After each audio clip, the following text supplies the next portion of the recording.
क्या उत्तराखंड में एक बार फिर से एक विभाग से नौकरियां जाने वाली हैं? क्या 423 लोगों की नौकरी पर खतरे की तलवार लटक रही है? क्या विधानसभा की तर्ज पर ही एक और विभाग से लोगों को निकाला जाएगा? क्योंकि सवाल वहां भी गड़बड़ी का है, भाई भतीजावाद का है, भ्रष्टाचार का है। ऐसे में जब सवाल ये उठ रहे हैं तो जवाब कब मिलेगा ये सरकार को तय करना है। जवाब क्या मिलेगा ये भी सरकार को ही बताना है। लेकिन सवाल खूब उठ रहे हैं और ये सवाल हैं सहकारिता विभाग से जुड़े हुए। कोऑपरेटिव बैंकों में हुई भर्ती को लेकर पहले दिन से सवाल उठते रहे। निशाने पर धन सिंह रावत रहे हैं जो कि सहकारिता मंत्री भी हैं। आरोप यही है कि सहकारिता विभाग में जो भर्तियां हुई हैं उनमें लेन देन हुआ है, भाई भतीजावाद हुआ है, व्यापक पैमाने पर भ्रष्टाचार हुआ है। और अगर भ्रष्टाचार हुआ है तो फिर क्या जिस तरीके से विधानसभा में नौकरियां गई 228 लोगों की, वैसे ही क्या कोऑपरेटिव विभाग में भी यानी सहकारिता विभाग में भी नौकरियां अब छीनी जाएंगी? ये सवाल अब इसलिए ज़्यादा उठ रहा है क्योंकि हाल ही में जो जांच रिपोर्ट है, जो फाइल है जांच की, वो अब धन सिंह रावत के टेबल तक फाइनली पहुंच गई है, ऐसा कहा जा रहा है।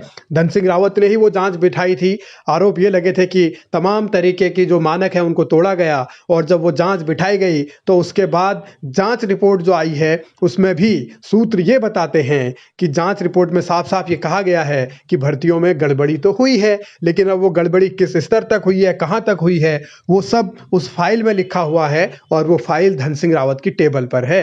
अब इंतजार इसी बात का है कि धन सिंह रावत को कब वक्त मिलेगा, कब वो फाइल पढ़ेंगे, क्या वो रिपोर्ट सार्वजनिक होगी या नहीं होगी, या फिर विधानसभा अध्यक्ष की तरह ही खुद ही पढ़कर फैसला ले लिया जाएगा। ये बहुत सारे ऐसे सवाल हैं जो उत्तराखंड में उठ रहे हैं, पूछे जा रहे हैं और ऐसे में सवाल राज्य के सुशासन पर है। लगभग 10 माह का समय हुआ है और इन 10 महीनों में जो सरकार ने उत्तराखंड के लोगों को दिया है, मैं समझता हूं कि उसके आधार पर इस सरकार को सुशासन दिवस मनाने का कोई नैतिक अधिकार नहीं बनता है। अंकिता भंडारी हत्याकांड, यूकेएसएससी में भर्ती घोटाला, विधानसभा भर्ती घोटाला, विकास कार्य अवरुद्ध हैं, बेरोजगारी अपने चरम पर है, महंगाई अपने चरम पर है, अर्थव्यवस्था पूरी तरीके से ध्वस्त है। तो किस बात का सुशासन की बात सरकार कर रही है?